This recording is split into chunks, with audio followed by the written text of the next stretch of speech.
غزہ میں اسٹیل نہیں جا سکتا، غزہ میں سیمنٹ نہیں جا سکتا، غزہ میں ادرک بھی نہیں جا سکتی، غزہ میں میڈیسنز بھی صرف وہ جا سکتی ہیں جس کی اسرائیل انہیں اجازت دے۔ یہ میں نے آپ کو 4-5 آئٹمز گنوائے، اس طرح بے شمار آئٹمز ہیں جو غزہ میں بیسک نیڈس کے آئٹمز بھی نہیں جا سکتے۔ دوسری چیز آپ کو معلوم ہے، اسرائیل میں 18 سال سے بڑی عمر کے ہر لڑکے کو 32 مہینے کی ملٹری سروس کرنا مینڈیٹری ہے، لازمی ہے، اور 18 سال سے بڑی ہر لڑکی کو 24 مہینے کی ملٹری سروس کرنا لازمی ہے۔ جس ٹائم آپ ٹرانزیشنز کر رہے ہو نا اور کر رہی ہو، اس ٹائم وہاں پر وہ ملٹری سروس کر رہے ہوتے ہیں، وہ ریزروڈ آرمی کا حصہ ہوتے ہیں۔ اسرائیل کی 3 لاکھ کی ریزروڈ آرمی ہے۔ واٹ ایور از ہیپننگ، برا ہو رہا ہے، غلط ہو رہا ہے، انسان نہیں مرنے چاہیے، چاہے وہ پھر مسلمان مارے چاہے پھر وہ نان مسلم مارے۔ جنگ is not the solution, and at the end of the day table پر بیٹھ کر ہی بات ہوتی ہے۔ جتنی بھی بڑی جنگیں ہو وہ کسی نہ کسی صلح کے معاہدے پر ہی ختم ہوتی ہیں۔ السلام علیکم، کیسے ہیں آپ لوگ؟ خیریت سے ہیں؟ میکڈونلڈز اسرائیل نے اعلان کیا ہے کہ وہ 5 برانچز کھولیں گے جہاں پر 4000 میلز وہ اسرائیل کے فوجیوں کو ڈونیٹ کریں گے۔ اس کے بعد شروع ہوا بائیکاٹ میکڈونلڈز کی ایک مہم سوشل میڈیا پر، اور کودے بیچ میں پاکستان کے دانشور۔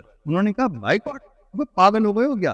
بائیکاٹ کرو گے تو جو ورکر بیچارہ میکڈونلڈز میں کام کر رہا ہے اس کا کیا قصور؟ اس کی تنخواہ جو چلی جائے گی۔ Boycott is not the solution. میں کہا یار بات تو صحیح ہے، لیکن ایک سوال ذہن میں آ رہا تھا۔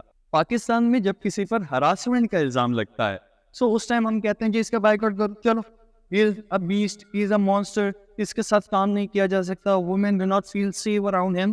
بہت اچھی بات ہے، آج سیف کون فیل کرے گا ایسے گھٹیا انسان کے ساتھ؟ لیکن ایک بات سمجھ نہیں آ رہی، جب اس کو کام ملنا بند ہو جائے گا، اس کو پروجیکٹس ملنا بند ہو جائیں گے، تو وہ اپنے گھر کے مالی کی تنخواہ کیسے دے گا؟ وہ اپنے ڈرائیور کی تنخواہ کیسے دے گا؟ وہ اپنے کوک کی تنخواہ کیسے دے گا؟ وہ کرائے کی جگہ پر رہتا ہے تو اس کا کرایہ کیسے دے گا؟ وہ اپنے بچوں کی فیسیں کہاں سے بھرے گا؟ اتنے سارے لوگ بے روزگار ہو جائیں گے کسی ہراسر کو کام نہ ملنے کی وجہ سے۔ اس ٹائم آپ کے دماغ میں یہ بریلینٹ آئیڈیا کیوں نہیں آتا؟ بے روزگاری، انفلیشن، معصوم ورکر، غریب ورکر، یہ والے آئیڈیاز آپ کے اس ٹائم پولر بیئر کی طرح سو کیوں جاتے ہیں؟ یہ ہائبرنیشن میں کیوں چلے جاتے ہیں؟ دوسری چیز آپ کو معلوم ہے، اسرائیل میں 18 سال سے بڑی عمر کے ہر لڑکے کو 32 مہینے کی ملٹری سروس کرنا مینڈیٹری ہے، لازمی ہے، اور 18 سال سے بڑی ہر لڑکی کو 24 مہینے کی ملٹری سروس کرنا لازمی ہے۔ جس ٹائم آپ ٹرانزیشنز کر رہے ہو نا اور کر رہی ہو، اس ٹائم وہاں پر وہ ملٹری سروس کر رہے ہوتے ہیں، اور 40 سال کی عمر تک وہ ریزروڈ آرمی کا حصہ ہوتے ہیں۔ اسرائیل کی 3 لاکھ کی ریزروڈ آرمی ہے، مطلب اسرائیل میں جو آپ کو عام سا بندہ بھی چلتا پھرتا نظر آ رہا ہے نا، یہودی، اس کے پاس ملٹری سروس کا ایکسپیرینس ہے، اور جب بھی اسرائیل کو ضرورت پڑے گی، ان کی آرمی کم پڑے گی، ارے سمجھ لو مجاہد فورس ہے وہاں کی، جیسا پاکستان آرمی میں مجاہد فورس ہوتی ہے نا، وہ مجاہد فورس ہے وہاں کی۔ یہ جو آپ کہتے ہو دیکھتے تلوار اٹھا لی، وہ شدت پسندی، اس عمر میں جب ہاتھ میں قلم ہونا چاہیے تھا، اس عمر میں جب ہاتھ میں کتاب ہونی چاہیے تھی، جب علم سے روشناس ہونا چاہیے تھا، اس ٹائم بچوں کے ہاتھ میں بندوق دے دی، اور اس ٹائم ان کے ہاتھ میں بندوق ہوتی ہے، اور ان کی حکومت کی طرف سے لازمی ان کے لیے بندوق اٹھانا، بندوق چلانا، بندوق سیکھنا، پوری کی پوری ملٹری ٹریننگ لینا۔ مولانا فضل الرحمان بتا رہے ہیں کہ جی فلسطین کے لوگوں میں حماس کے لوگوں سے اپیل کرتا ہوں کہ آپ جو ہے عورتوں بچوں کے تحفظ کا خیال رکھیں۔ بہت اچھی بات کی مولانا صاحب آپ نے۔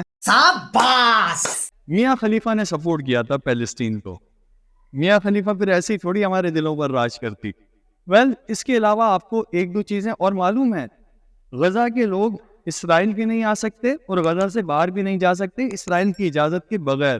آپ کو ایک اور چیز معلوم ہے، یہ ابھی نہیں، اس سے پہلے کی بات کر رہا ہوں، کہیں آپ سمجھو جی اٹیک ہوا ہے تو اٹیک کے بعد یہ ہو گیا ہے، ایسا نہیں ہے۔ غزہ میں اسٹیل نہیں جا سکتا، غزہ میں سیمنٹ نہیں جا سکتا، غزہ میں ادرک بھی نہیں جا سکتی، غزہ میں میڈیسنز بھی صرف وہ جا سکتی ہیں جس کی اسرائیل انہیں اجازت دے۔ یہ میں نے آپ کو 4-5 آئٹمز گنوائے، اس طرح بے شمار آئٹمز ہیں جو غزہ میں بیسک نیڈس کے آئٹمز بھی نہیں جا سکتے۔ اور اسرائیل نے جب غزہ پہ اٹیک کیا ہے نا، نہ عورتیں چھوڑی، نہ بچے چھوڑے، نہ میڈیکل فیسلٹیز چھوڑی، ایون یونائٹڈ نیشنز کی فیسلٹیز تک پر وہ اٹیک کرتا ہے اسرائیل۔ ان سب کے باوجود اس وقت ابھی کیا بولا ہے اسرائیل کے ڈیفنس منسٹر نے؟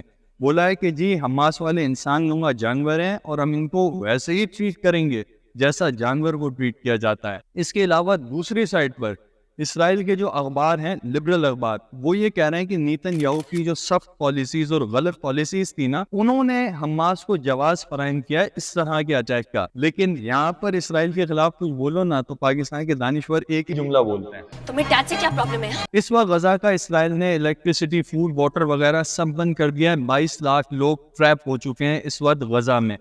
اس کے باوجود یو ایس از سپورٹنگ اسرائیل ہمیشہ کی طرح, لیکن وہاں پر نہ کوئی انسانیت سوز رویہ ہے, نہ وہاں پر انسانیت کے خلاف کچھ ہو رہا ہے. آپ کو معلوم ہے پاکستان کے دانشور بننے کا بہت آسان طریقہ کیا ہے؟ آپ نے انگریزی بولنی ہے, مشکل الفاظ بولنے ہیں, جیسے منا بھائی میں نہیں بولتا ہردے پریورتن آتما سنتولن, کہ سننے والے کے اوپر آپ کی یوں کر کے بھاگ بیٹھے اور آپ نے بہت یوں سنجیدہ منہ کرنا ہے اور آپ نے بولنا ہے. شیکسپیئر اپنی مشہور کتاب اندھیری رات میں دیا تیرے ہاتھ میں لکھتا ہے کہ انسانیت ایک ایسا عظیم مسئلہ ہے جس کو لے کر بنانے والا بھی اس کشمکش میں ہے کہ میں نے کیا بنا دیا. اس طرح کا مطلب انشنڈ کچھ بھی بول دو, انگریزی میں بولو, لیکن بولنا انگریزی میں آپ نے اور منہ سنجیدہ رکھ کر بولنا ہے, اور بیچ میں آپ نے 3-4 بہت اچھی کتابوں کے نام لینے ہیں اور اس کے آپ نے ایگزرٹس شیئر کرنے کے. اس کتاب میں یہ لکھا ہوا ہے ہماری دانشوری ایک پیج کی مار ہے. آپ کو صرف آپ بہت سارے معاملات پر اس لیے ہمارے دانشور چپ ہو جاتے ہیں کہ یہ فیس بک پیج اڑا دے گا.